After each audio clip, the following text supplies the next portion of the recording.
The Little People.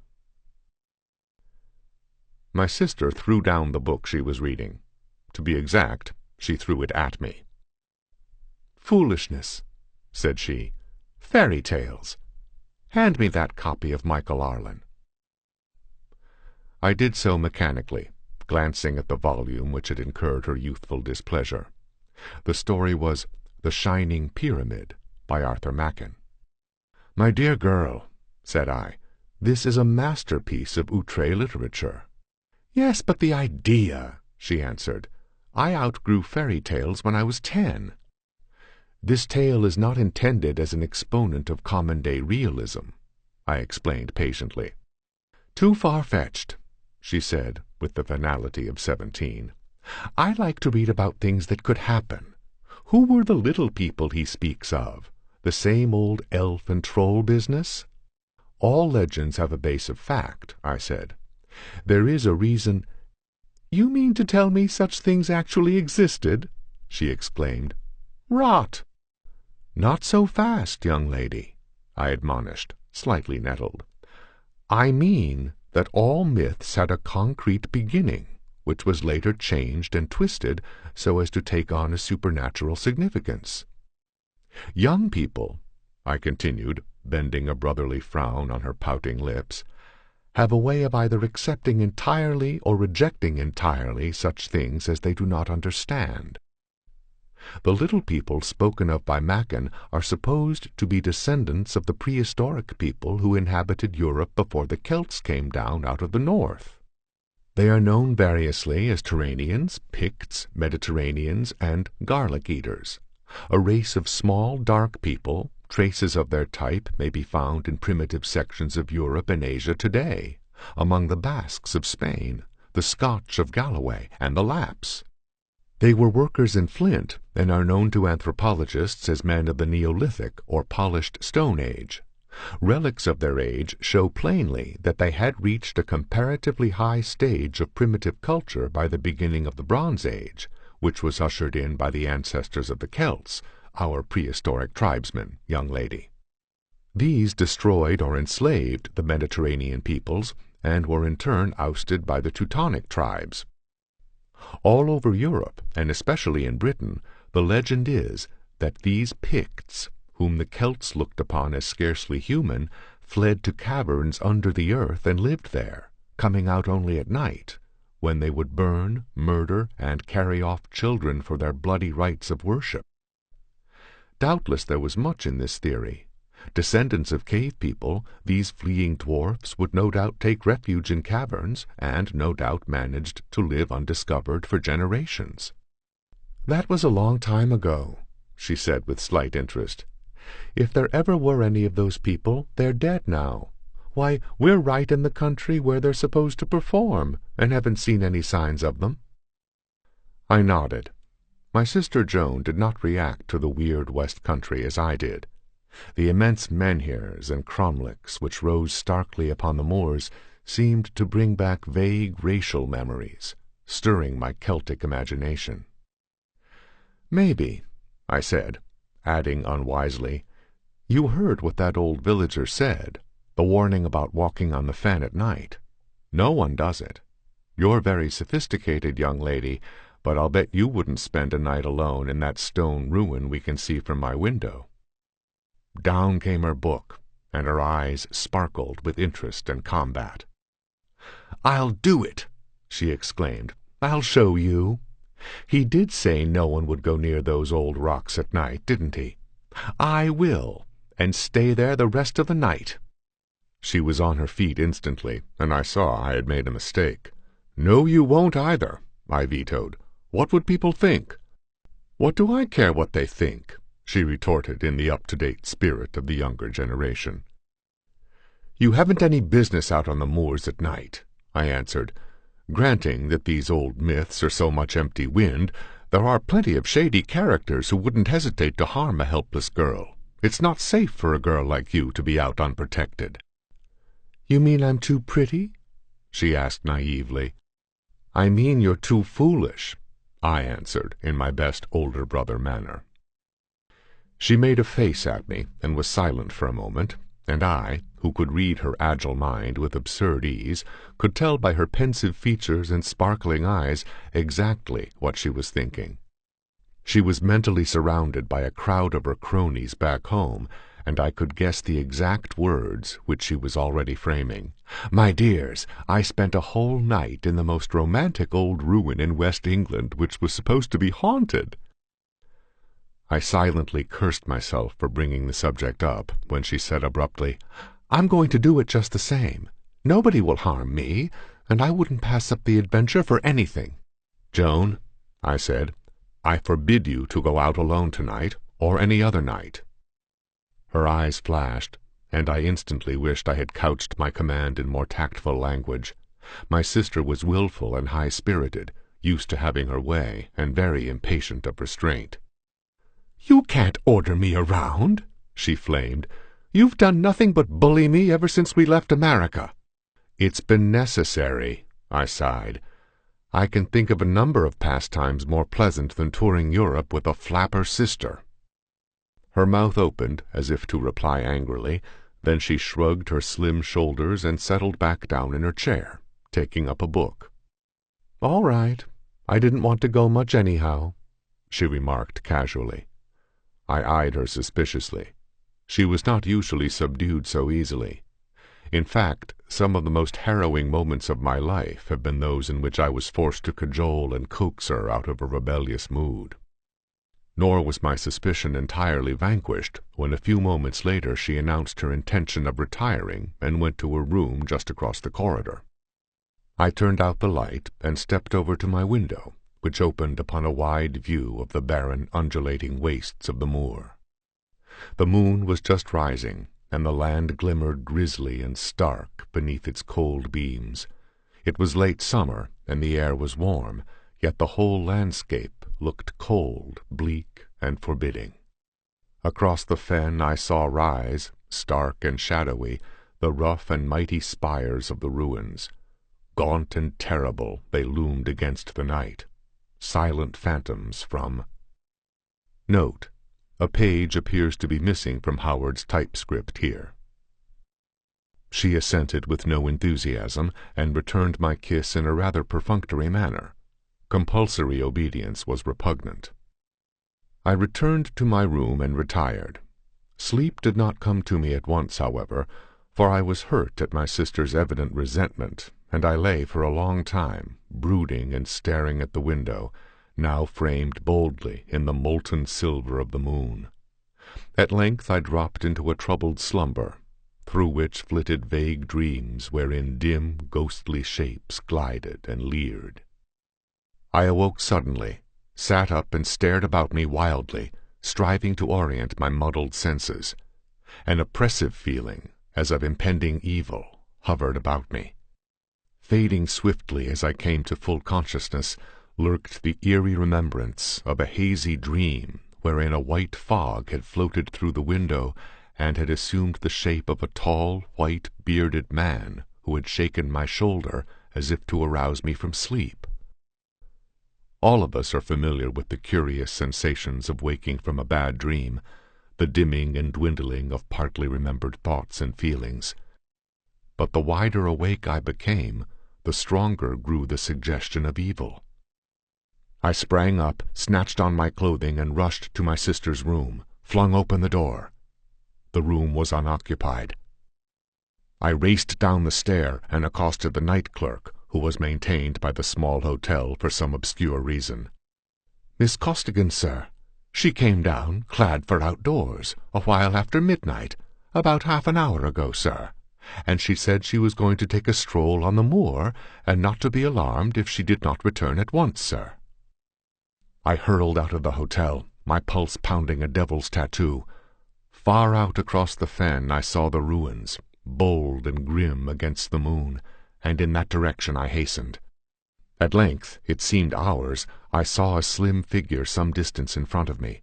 The girl was taking her time, and in spite of her start of me, I was gaining. Soon I would be within hearing distance. My breath was already coming in gasps from my exertions, but I quickened my pace. The aura of the fen was like a tangible something, pressing upon me, weighting my limbs. and always that presentiment of evil grew and grew. Then, far ahead of me, I saw my sister stop suddenly and look about her confusedly. The moonlight flung a veil of illusion. I could see her, but I could not see what had caused her sudden terror.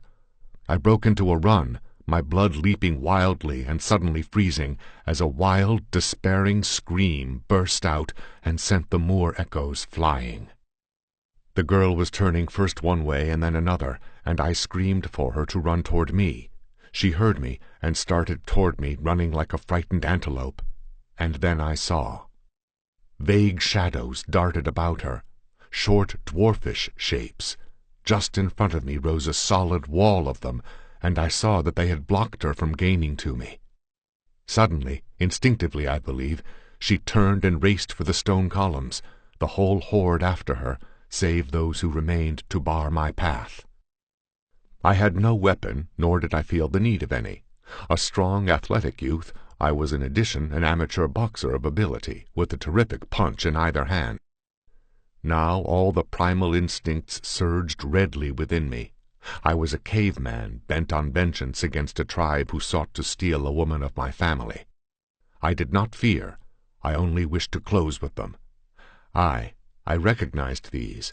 I knew them of old, and all the old wars rose and roared within the misty caverns of my soul. Hate leaped in me, as in the old days, when men of my blood came from the north. Aye, though the whole spawn of hell rise up from those caverns which honeycomb the moors. Now I was almost upon those who barred my way. I saw plainly the stunted bodies, the gnarled limbs, the snake-like, beady eyes that stared unwinkingly, the grotesque, square faces with their unhuman features, the shimmer of flint daggers in their crooked hands. Then, with a tigerish leap, I was among them, like a leopard among jackals, and details were blotted out in a whirling red haze. Whatever they were of living substance. Features crumpled and bones shattered beneath my flailing fists, and blood darkened the moon-silvered stones. A flint dagger sank hilt-deep in my thigh. Then the ghastly throng broke each way and fled before me, as their ancestors fled before mine, leaving 4 silent dwarfish shapes stretched on the moor. Heedless of my wounded leg, I took up the grim race anew. Joan had reached the druidic ruins now, and she leaned against one of the columns, exhausted, blindly seeking there protection in obedience to some dim instinct, just as women of her blood had done in bygone ages. The horrid things that pursued her were closing in upon her. They would reach her before I. God knows the thing was horrible enough, but back in the recesses of my mind, grimmer horrors were whispering. Dream memories, wherein stunted creatures pursued white-limbed women across such fens as these. Lurking memories of the ages when dawns were young, and men struggled with forces which were not of men. The girl toppled forward in a faint, and lay at the foot of the towering column in a piteous white heap, and they closed in. What they would do I knew not, but the ghosts of ancient memory whispered that they would do something of hideous evil, something foul and grim. From my lips burst a scream, wild and inarticulate, born of sheer elemental horror and despair. I could not reach her before those fiends had worked their frightful will upon her. The centuries, the ages, swept back. This was as it had been in the beginning. And what followed I know not how to explain, but I think that that wild shriek whispered back down the long reaches of time to the beings my ancestors worshipped, and that blood answered blood. Aye, such a shriek as could echo down the dusty corridors of lost ages and bring back from the whispering abyss of eternity the ghost of the only one who could save a girl of Celtic blood. The foremost of the things were almost upon the prostrate girl. Their hands were clutching for her, when suddenly beside her a form stood. There was no gradual materializing. The figure leaped suddenly into being, etched bold and clear in the moonlight. A tall, white, bearded man, clad in long robes, the man I had seen in my dream. A druid, answering once more the desperate need of people of his race. His brow was high and noble, his eyes mystic and far-seeing, so much I could see, even from where I ran. His arm rose in an imperious gesture, and the things shrank back, back. They broke and fled, vanishing suddenly, and I sank to my knees beside my sister, gathering the child into my arms. A moment I looked up at the man, sword and shield against the powers of darkness, protecting helpless tribes, as in the world's youth, who raised his hand above us as if in benediction. Then he too vanished suddenly, and the moor lay bare and silent. The Children of the Night. There were, I remember, 6 of us in Conrad's bizarrely fashioned study, with its queer relics from all over the world, and its long rows of books, which ranged from the Mandrake Press edition of Boccaccio to a Missale Romanum, bound in clasped oak boards and printed in Venice, 1740.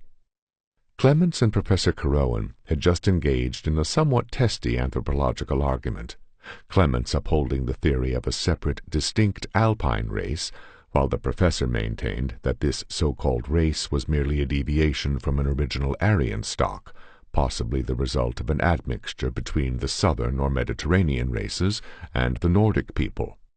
"And how," asked Clements, "do you account for their brachycephalicism? The Mediterraneans were as long-headed as the Aryans.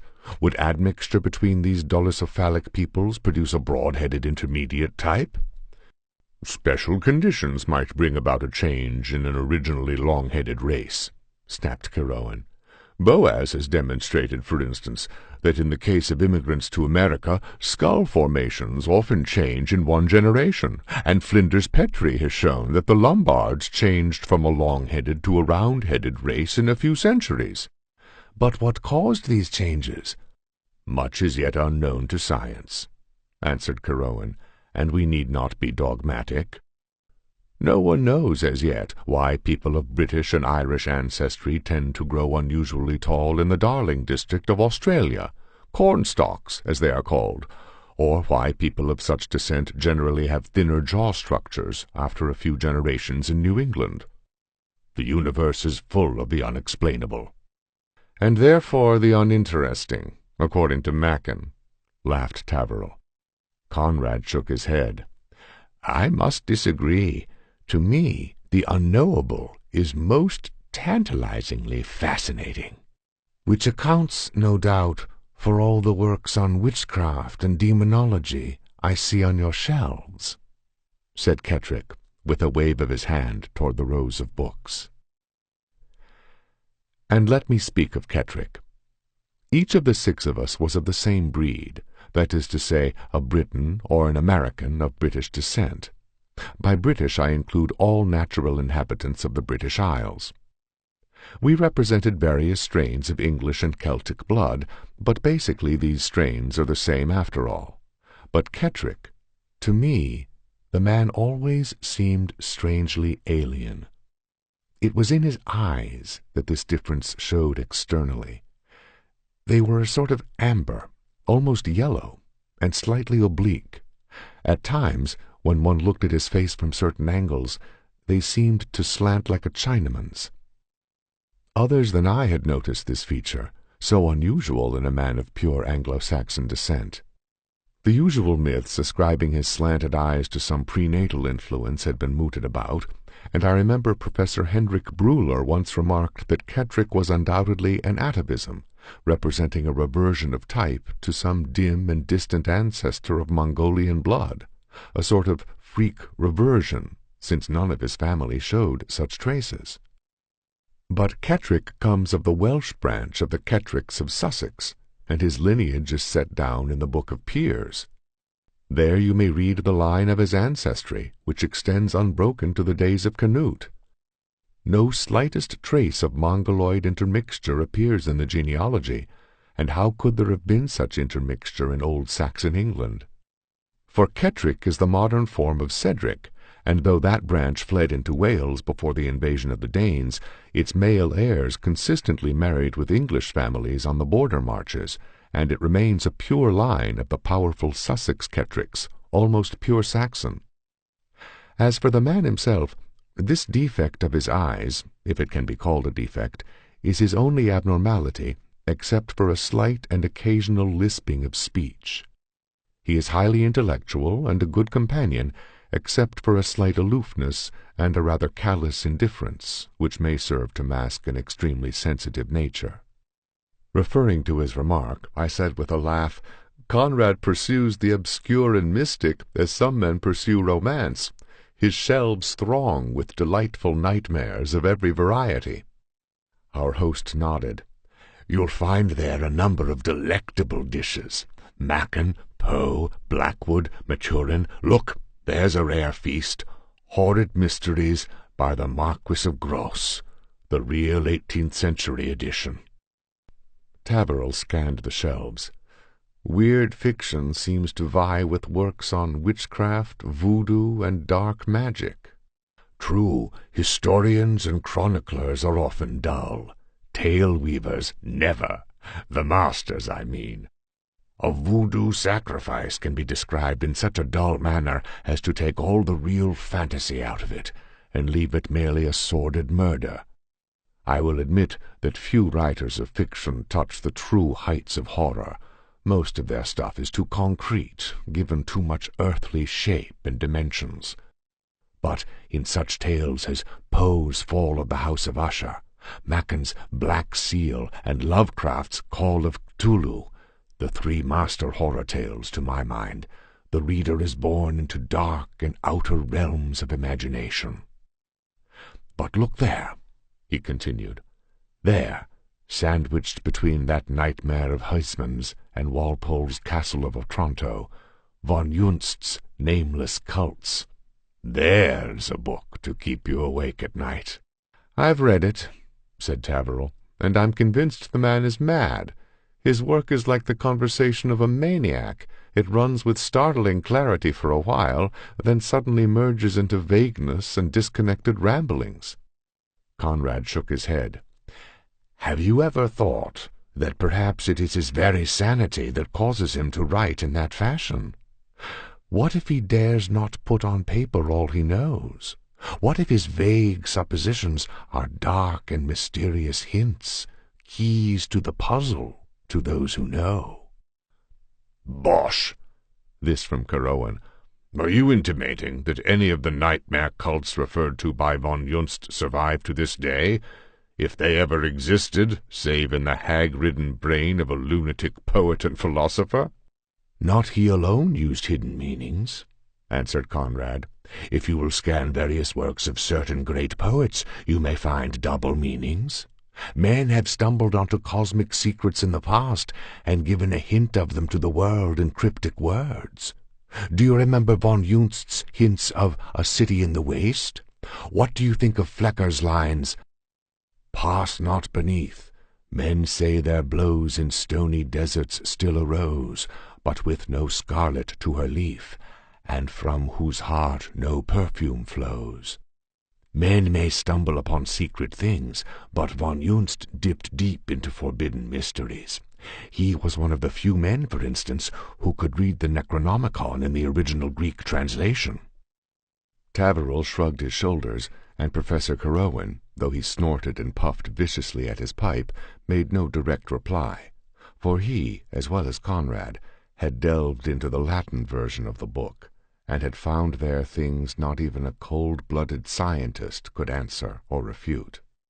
"Well," he said presently, "suppose we admit the former existence of cults revolving about such nameless and ghastly gods and entities as Cthulhu, Yog-Sothoth, Tsathoggua, Golgoroth, and the like. I cannot find it in my mind to believe that survivals of such cults lurk in the dark corners of the world today." To our surprise, Clemens answered. He was a tall, lean man, silent almost to the point of taciturnity, and his fierce struggles with poverty in his youth had lined his face beyond his years. Like many another artist, he lived a distinctly dual literary life, his swashbuckling novels furnishing him a generous income, and his editorial position on the Cloven Hoof affording him full artistic expression. The Cloven Hoof was a poetry magazine whose bizarre contents had often aroused the shocked interest of the conservative critics. "You remember von Junst makes no mention of a so-called Bran cult," said Clemens, stuffing his pipe bowl with a peculiarly villainous brand of shag tobacco. "I think I heard you and Taverel discussing it once." "As I gather from his hints," snapped Keroan, "von Junst includes this particular cult among those still in existence. Absurd." Again Clemens shook his head. "When I was a boy working my way through a certain university, I had for roommate a lad as poor and ambitious as I. If I told you his name, it would startle you. Though he came of an old Scotch line of Galloway, he was obviously of a non-Aryan type. This is in strictest confidence, you understand. But my roommate talked in his sleep. I began to listen and put his disjointed mumbling together. And in his mutterings I first heard of the ancient cult hinted at by von Junst, of the king who ruled the Dark Empire, which was a revival of an older, darker empire dating back into the Stone Age, and of the great, nameless cavern where stands the Dark Man, the image of Bran Mak Morn, carved in his likeness by a master hand while the great king yet lived, and to which each worshipper of Bran makes a pilgrimage once in his or her lifetime. Yes, that cult lives today in the descendants of Bran's people. A silent, unknown current, it flows on in the great ocean of life, waiting for the stone image of the great Bran to breathe and move with sudden life, and come from the great cavern to rebuild their lost empire." "And who were the people of that empire?" asked Kettrick. "Picts," answered Taverel. Doubtless the people known later as the Wild Picts of Galloway were predominantly Celtic, a mixture of Gaelic, Cymric, Aboriginal, and possibly Teutonic elements. Whether they took their name from the older race or lent their own name to that race is a matter yet to be decided. But when von Junst speaks of Picts, he refers specifically to the small, dark, garlic-eating peoples of Mediterranean blood who brought the Neolithic culture into Britain. The first settlers of that country, in fact, who gave rise to the tales of earth spirits and goblins. "I cannot agree to that last statement," said Conrad. "These legends ascribe a deformity and inhumanness of appearances to the characters. There was nothing about the Picts to excite such horror and repulsion in the Aryan peoples. I believe that the Mediterraneans were preceded by a Mongoloid type, very low in the scale of development, whence these tales—" "Quite true," broke in Keroan, "but I hardly think they preceded the Picts, as you call them, into Britain. We find troll and dwarf legends all over the continent, and I am inclined to think that both the Mediterranean and Aryan peoples brought these tales with them from the continent. They must have been of extremely inhuman aspect, those early Mongoloids." "At least," said Conrad, "here is a flint mallet a miner found in the Welsh hills and gave to me, which has never been fully explained. It is obviously of no ordinary Neolithic make. See how small it is compared to most implements of that age, almost like a child's toy, yet it is surprisingly heavy, and no doubt a deadly blow could be dealt with it. I fitted the handle to it myself, and you would be surprised to know how difficult it was to carve it into a shape and balance corresponding with the head." We looked at the thing.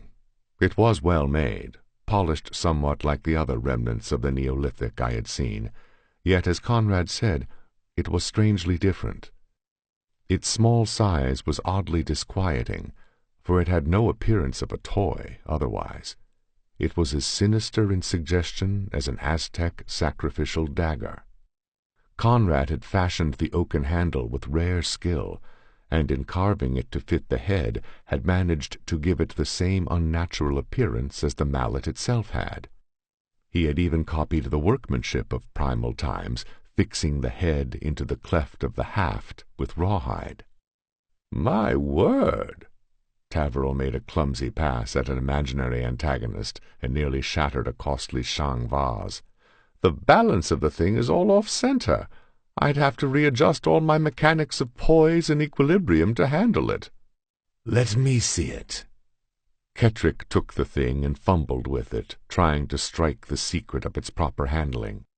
At length, somewhat irritated, he swung it up and struck a heavy blow at a shield which hung on the wall nearby. I was standing near it. I saw the hellish mallet twist in his hand like a live serpent, and his arm wrenched out of line. I heard a shout of alarmed warning. Then darkness came, with the impact of the mallet against my head. Slowly I drifted back to consciousness. First there was dull sensation, with blindness and total lack of knowledge as to where I was or what I was, then vague realization of life and being, and a hard something pressing into my ribs. Then the mists cleared, and I came to myself completely. I lay on my back, half beneath some underbrush, and my head throbbed fiercely. Also, my hair was caked and clotted with blood, for the scalp had been laid open. But my eyes travelled down my body and limbs, naked but for a deerskin loincloth and sandals of the same material, and found no other wound. That which pressed so uncomfortably into my ribs was my axe, on which I had fallen. Now an abhorrent babble reached my ears, and stung me into clear consciousness. The noise was faintly like language, but not such language as men are accustomed to. It sounded much like the repeated hissing of many great snakes. I stared. I lay in a great gloomy forest. The glade was overshadowed, so that even in the daytime it was very dark. Aye, that forest was dark, cold, silent, gigantic, and utterly grisly.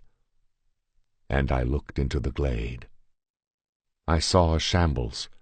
5 men lay there, at least what had been 5 men.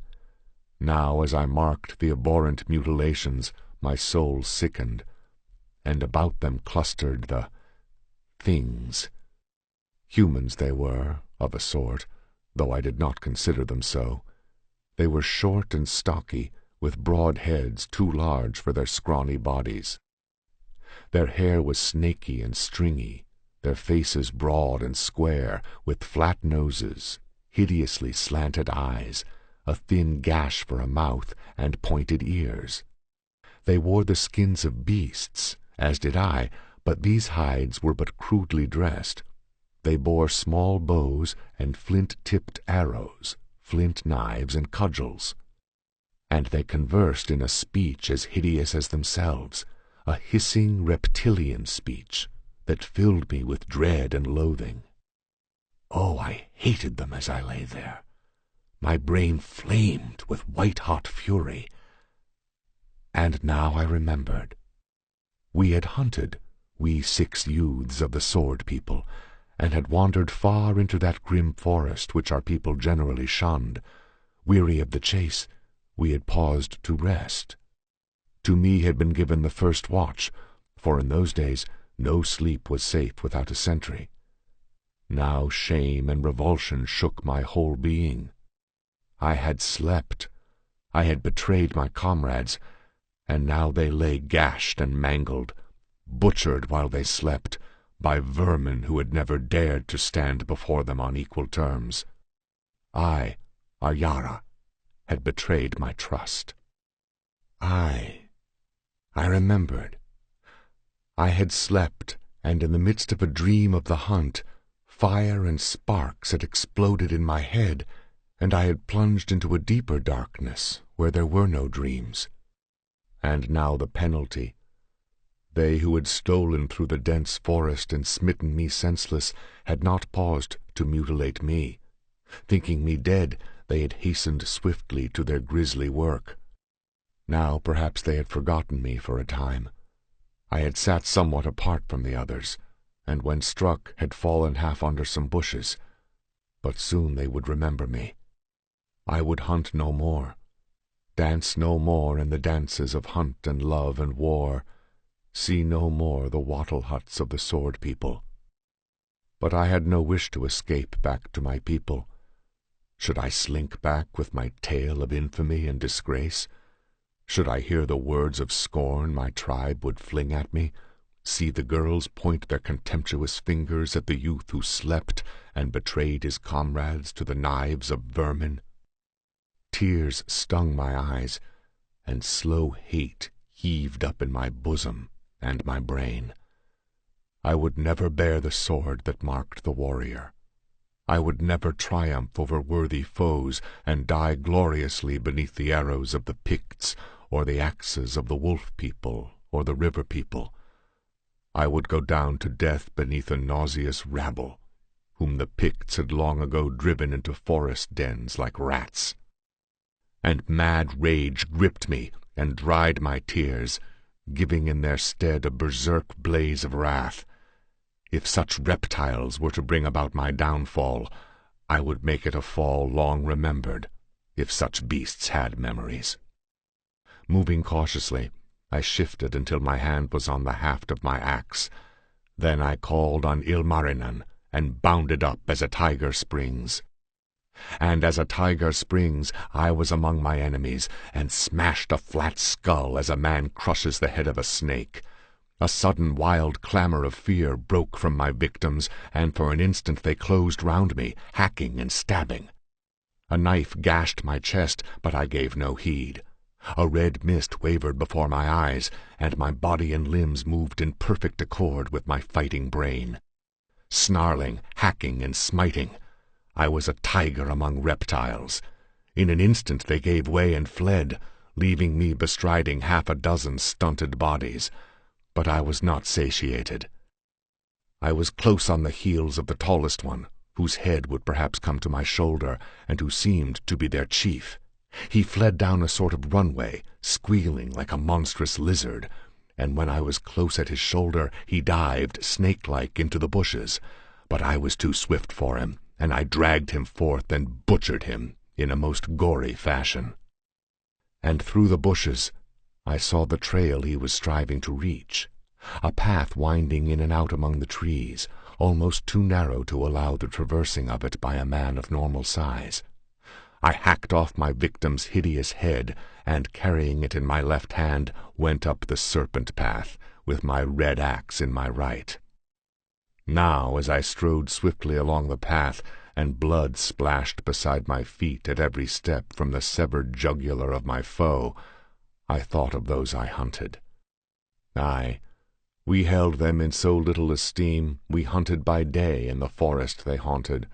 What they called themselves we never knew, for none of our tribe ever learned the accursed hissing sibilances they used as speech, but we called them the children of the night. And night things they were indeed, for they slunk in the depths of the dark forests and in subterranean dwellings, venturing forth into the hills only when their conquerors slept. It was at night that they did their foul deeds, the quick flight of a flint-tipped arrow to slay cattle, or perhaps a loitering human, the snatching of a child that had wandered from the village. But it was for more than this we gave them their name. They were in truth people of night and darkness and the ancient horror-ridden shadows of bygone ages, for these creatures were very old, and they represented an outworn age. They had once overrun and possessed this land, and they had been driven into hiding and obscurity by the dark, fierce little Picts with whom we contested now, and who hated and loathed them as savagely as did we. The Picts were different from us in general appearance, being shorter of stature and dark of hair, eyes, and skin, whereas we were tall and powerful, with yellow hair and light eyes. But they were cast in the same mold, for all of that. These children of the night seemed not human to us, with their deformed dwarfish bodies, yellow skin, and hideous faces. Aye, they were reptiles, vermin. And my brain was like to burst with fury when I thought that it was these vermin on whom I was to glut my axe and perish. Bah! There is no glory slaying snakes or dying from their bites. All this rage and fierce disappointment turned on the objects of my hatred, and with the old red mist waving in front of me, I swore by all the gods I knew to wreak such red havoc before I died as to leave a dread memory in the minds of the survivors. My people would not honor me, in such contempt they held the children, but those children that I left alive would remember me and shudder. So I swore, gripping savagely my axe, which was of bronze, set in a cleft of the oaken haft and fastened securely with rawhide. Now I heard ahead a sibilant, abhorrent murmur, and a vile stench filtered to me through the trees, human, yet less than human. A few moments more and I emerged from the deep shadows into a wide open space. I had never before seen a village of the children. There was a cluster of earthen domes, with low doorways sunk into the ground, squalid dwelling places, half above and half below the earth. And I knew from the talk of the old warriors that these dwelling places were connected by underground corridors, so the whole village was like an ant-bed or a system of snake holes. And I wondered if other tunnels did not run off under the ground and emerge long distances from the villages. Before the domes clustered a vast group of the creatures, hissing and jabbering at a great rate. I had quickened my pace, and now as I burst from cover I was running with the fleetness of my race. A wild clamor went up from the rabble as they saw the avenger, tall, blood-stained, and blazing-eyed, leap from the forest, and I cried out fiercely, flung the dripping head among them, and bounded like a wounded tiger into the thick of them. Oh, there was no escape for them now. They might have taken to their tunnels, but I would have followed, even to the guts of hell. They knew they must slay me, and they closed around, 100 strong, to do it. There was no wild blaze of glory in my brain, as there had been against worthy foes, but the old berserk madness of my race was in my blood, and the smell of blood and destruction in my nostrils. I know not how many I slew. I only know that they thronged about me in a writhing, slashing mass, like serpents about a wolf, and I smote until the axe edge turned and bent, and the axe became no more than a bludgeon, and I smashed skulls, split heads, splintered bones, scattered blood and brains in one red sacrifice to Ilmarinen, god of the sword people. Bleeding from 100 wounds, blinded by a slash across the eyes, I felt a flint knife sink deep into my groin, and at the same instant a cudgel laid my scalp open. I went to my knees, but reeled up again, and saw in a thick red fog a ring of leering, slant-eyed faces. I lashed out as a dying tiger strikes, and the faces broke in red ruin. And as I sagged, overbalanced by the fury of my stroke, a taloned hand clutched my throat, and a flint blade was driven into my ribs and twisted venomously. Beneath a shower of blows I went down again, but the man with the knife was beneath me, and with my left hand I found him and broke his neck before he could writhe away. Life was waning swiftly. Through the hissing and howling of the children I could hear the voice of Ilmarinen. Yet once again I rose stubbornly, through a very whirlwind of cudgels and spears. I could no longer see my foes, even in a red mist, but I could feel their blows, and knew they surged about me. I braced my feet, gripped my slippery axe shaft with both hands, and calling once more on Ilmarinen, I heaved up the axe and struck one last terrific blow. And I must have died on my feet, for there was no sensation of falling, even as I knew, with a last thrill of savagery, that I slew, even as I felt the splintering of skulls beneath my axe. Darkness came with oblivion. I came suddenly to myself. I was half reclining in a big armchair, and Conrad was pouring water on me. My head ached, and a trickle of blood had half-dried on my face. Kerowan, Taverel, and Clements were hovering about anxiously, while Kettrick stood just in front of me, still holding the mallet, his face schooled to a polite perturbation, which his eyes did not show. And at the sight of those cursed eyes, a red madness surged up in me.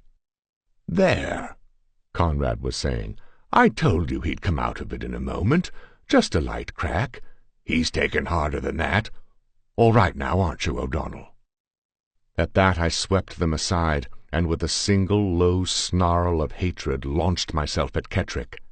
Taken utterly by surprise, he had no opportunity to defend himself. My hands locked on his throat, and we crashed together on the ruins of a divan. The others cried out in amazement and horror, and sprang to separate us, or rather to tear me from my victim, for already Kettrick's slant eyes were beginning to start from their sockets. "For God's sake, O'Donnell!" exclaimed Conrad, seeking to break my grip. "What's come over you? Kettrick didn't mean to hit you. Let go, you idiot!" A fierce wrath almost overcame me at these men who were my friends, men of my own tribe, and I swore at them and their blindness as they finally managed to tear my strangling fingers from Kettrick's throat. He sat up and choked and explored the blue marks my fingers had left, while I raged and cursed, nearly defeating the combined efforts of the four to hold me. "You fools!" I screamed. "Let me go! Let me do my duty as a tribesman! You blind fools! I care nothing for the paltry blow he dealt me. He and his dealt stronger blows than that against me in bygone ages. You fools! He is marked with the brand of the beast, the reptile, the vermin we exterminated centuries ago. I must crush him, stamp him out, rid the clean earth of his accursed pollution." So I raved and struggled, and Conrad gasped to Kettrick over his shoulder, "Get out, quick! He's out of his head. His mind is unhinged. Get away from him." Now I look out over the ancient dreaming downs and the hills and deep forests beyond, and I ponder. Somehow that blow from that ancient accursed mallet knocked me back into another age and another life. While I was Aryara, I had no cognizance of any other life. It was no dream. It was a stray bit of reality wherein I, John O'Donnell, once lived and died, and back into which I was snatched across the voids of time and space by a chance blow. Time and times are but cogwheels, unmatched, grinding on, oblivious to one another. Occasionally, oh, very rarely, the cogs fit. The pieces of the plot snap together momentarily and give men faint glimpses beyond the veil of this everyday blindness we call reality. I am John O'Donnell, and I was Aryara, who dreamed dreams of war glory and hunt glory and feast glory, and who died on a red heap of his victims in some lost age. But in what age, and where? The last I can answer for you. Mountains and rivers change their contours, the landscapes alter, but the downs least of all. I look out upon them now, and I remember them, not only with John O'Donnell's eyes, but with the eyes of Aryara. They are but little changed. Only the great forest has shrunk and dwindled, and in many, many places vanished utterly. But here on these very downs Aryara lived and fought and loved, and in yonder forest he died. Kerowan was wrong. The little, fierce, dark Picts were not the first men in the Isles. There were beings before them. Aye, the children of the night. Legends. Why, the children were not unknown to us when we came into what is now the Isle of Britain. We had encountered them before, ages before. Already we had our myths of them. But we found them in Britain. Nor had the Picts totally exterminated them. Nor had the Picts, as so many believe, preceded us by many centuries. We drove them before us as we came, in that long drift from the east. I, Aryara, knew old men who had marched on that century-long trek, who had been born in the arms of yellow-haired women over countless miles of forest and plain, and who as youths had walked in the vanguard of the invaders. As to the age, that I cannot say, but I, Aryara, was surely an Aryan, and my people were Aryans, members of one of the 1,000 unknown and unrecorded drifts that scattered yellow-haired, blue-eyed tribes all over the world. The Celts were not the first to come into Western Europe. I, Aryara, was of the same blood and appearance as the men who sacked Rome, but mine was a much older strain. Of the language I spoke, no echo remains in the waking mind of John O'Donnell, but I knew that Aryara's tongue was to ancient Celtic what ancient Celtic is to modern Gaelic. Ilmarinen. I remember the god I called upon, the ancient god who worked in metals, in bronze then, for Ilmarinen was one of the base gods of the Aryans, from whom many gods grew, and he was Wieland and Vulcan in the ages of iron, but to Aryara he was Ilmarinen. And Aryara, he was one of many tribes and many drifts. Not alone did the sword people come or dwell in Britain. The river people were before us, and the wolf people came later. But they were Aryans like us, light-eyed and tall and blond. We fought them, for the reason that the various drifts of Aryans have always fought each other, just as the Achaeans fought the Dorians, just as the Celts and Germans cut each other's throats. Aye, just as the Hellenes and the Persians, who were once one people and of the same drift, split in 2 different ways on the long trek, and centuries later met and flooded Greece and Asia Minor with blood. Now understand, all this I did not know as Aryara. I, Aryara, knew nothing of all these worldwide drifts of my race. I knew only that my people were conquerors, that a century ago my ancestors had dwelt in the great plains far to the east, plains populous with fierce, yellow-haired, light-eyed people like myself.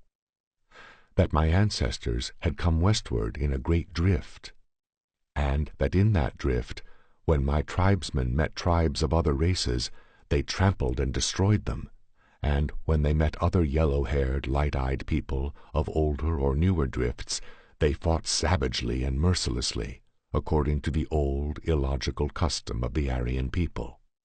This Aryara knew, and I, John O'Donnell, who know much more and much less than I, Aryara, knew, have combined the knowledge of these separate selves and have come to conclusions that would startle many noted scientists and historians. Yet this fact is well known. Aryans deteriorate swiftly in sedentary and peaceful life. Their proper existence is a nomadic one. When they settle down to an agricultural existence, they pave the way for their downfall. And when they pen themselves in with city walls, they seal their doom. Why, I, Aryara, remember the tales of the old men, how the sons of the sword, on that long drift, found villages of white-skinned, yellow-haired people who had drifted into the West centuries before and had quit the wandering life to dwell among the dark, garlic-eating people and gain their sustenance from the soil. And the old men told how soft and weak they were, and how easily they fell before the bronze blades of the sword people. Look, is not the whole history of the sons of Aryan laid on those lines? Look, how swiftly has Persian followed Mede, Greek Persian, Roman Greek, and German Roman. Aye, and the Norsemen followed the Germanic tribes when they had grown flabby from a century or so of peace and idleness, and despoiled the spoils they had taken in the Southland. But let me speak of Kettrick. Ha! The short hairs at the back of my neck bristle at the very mention of his name. An atavism, aye, a reversion to type, but not to the type of some cleanly Chinaman or Mongol of recent times. The Danes drove his ancestors into the hills of Wales, and there, In what medieval century, and in what foul way, did that cursed aboriginal taint creep into the clean Saxon blood of the Celtic line, there to lie dormant so long? The Celtic Welsh never mated with the children any more than the Picts did, but there must have been survivals, vermin lurking in those grim hills, that had outlasted their time and age. In Ayara's day they were scarcely human. What must 1,000 years of retrogression have done to the breed? What foul shape stole into the Kettrick castle on some forgotten night, or rose out of the dusk to grip some woman of the line straying in the hills? The mind shrinks from such an image. But this I know: there must have been survivals of that foul reptilian epoch when the Kettricks went into Wales. There still may be. But this changeling, this waif of darkness, this horror who bears the noble name of Kettrick, the brand of the serpent is upon him, and until he is destroyed, there is no rest for me. Now that I know him for what he is, he pollutes the clean air and leaves the slime of the snake on the green earth. The sound of his lisping, hissing voice fills me with crawling horror, and the sight of his slanted eyes inspires me with madness. For I come of a royal race, and such as he is a continual insult and a threat, like a serpent underfoot. Mine is a regal race, though now it has become degraded and falls into decay by continual admixture with conquered races. The waves of alien blood have washed my hair black and my skin dark, but I still have the lordly stature and the blue eyes of a royal Aryan. And as my ancestors, as I, Ayara, destroyed the scum that writhed beneath our heels, so shall I, John O'Donnell, exterminate the reptilian thing, the monster bred of the snaky taint that slumbered so long unguessed in clean Saxon veins, the vestigial serpent things left to taunt the sons of Aryan. They say the blow I received affected my mind. I know it but opened my eyes. Mine ancient enemy walks often on the moors alone, attracted, though he may not know it, by ancestral urgings. And on one of these lonely walks I shall meet him, and when I meet him I will break his foul neck with my hands, as I, Ayara, broke the necks of foul night things in the long, long ago. Then they may take me and break my neck at the end of a rope if they will. I am not blind, if my friends are, and in the sight of the old Aryan god, if not in the blinded eyes of men, I will have kept faith with my tribe.